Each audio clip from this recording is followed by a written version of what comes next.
Nitso sa sarong pampublikong Campo Santo sa siyudad ni Naga, niraot kan daipa na bibistong persona. Mga alahas na sulot kan bangkay, pighabon pa. Uya ang report ni Chris Novelo. Nasa luwas na kan Nitso asin nakatiwangwang na ang kabaong asin mga kalansay kan sarong babae na nakalubong sa Naga City Public Cemetery sa Barangay Concepcion Pequeña kan madiskubre kan sarong sepulturero.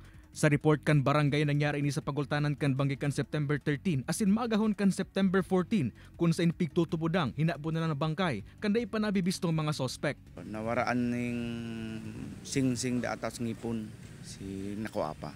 Nawalat pa kan sospek sa lugar ang pirang kagamitan na posibleng ginamit kaini sa pagbukas sa Nitso. Napagaraman na bako ining enot na insidenteng iniluwas ang kaparehong ristos sa Nitso kaini asin pigtutubod ang hinaabunan.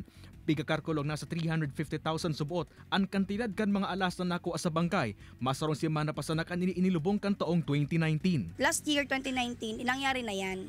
So ito talaga, may mga nawara. Sa ngunyan pong year, we cannot say na mayong nawara, pero kung may tinada man to yung ano na to, nagkuha ka tong inot, baka itong partner na to ay yung hinahabol niya na makuha niya ngunyan. Sa ngunyan, liwat na ibinalikan manihamento kan Campo Santo sa laog kan Nitso ang nasambitan ng mga kalansay. So pag-imbestiga kami, so naghanap kami ng kamag-anak niya.